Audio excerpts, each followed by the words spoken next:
Number one, what we know is that police officers are not being held accountable when they commit crimes in our communities. And at the Black Futures Lab and the Black to the Future Action Fund, we conducted the largest survey of Black people in America in 156 years. And what we found that Black communities across the country in all 50 states from all demographics, what Black communities wanted to see is police being held accountable when they commit crimes in our communities. And so that is why it's so important to pass, legislation like the Justice in Policing Act, which would have ended qualified immunity for officers who are acting above and beyond the law.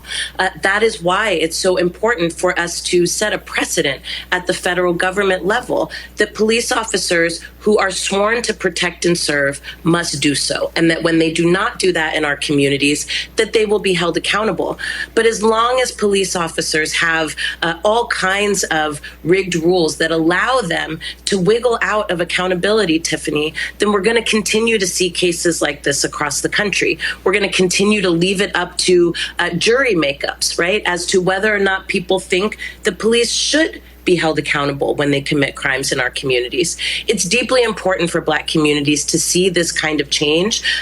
coming from the Biden-Harris administration, a strong statement that police cannot act above the law. But of course, we also need to see this kind of change in cities and states across the country where most policy around policing is actually developed. And I'll just say this, Tiffany, it's been a tough year as it relates to not just policing, right, but also vigilantism. And my hope going into, as we close the first year of this administration, is that the Biden-Harris administration make an unwavering statement that they are committed, in fact, to ensuring that this country doesn't careen off of a cliff, that they will use everything in their power and influence to make sure that we restore the sanctity of our democracy and of our country. And part of what that means is that Black communities and all communities have to live in such a way where our rights are respected, where our dignity is protected,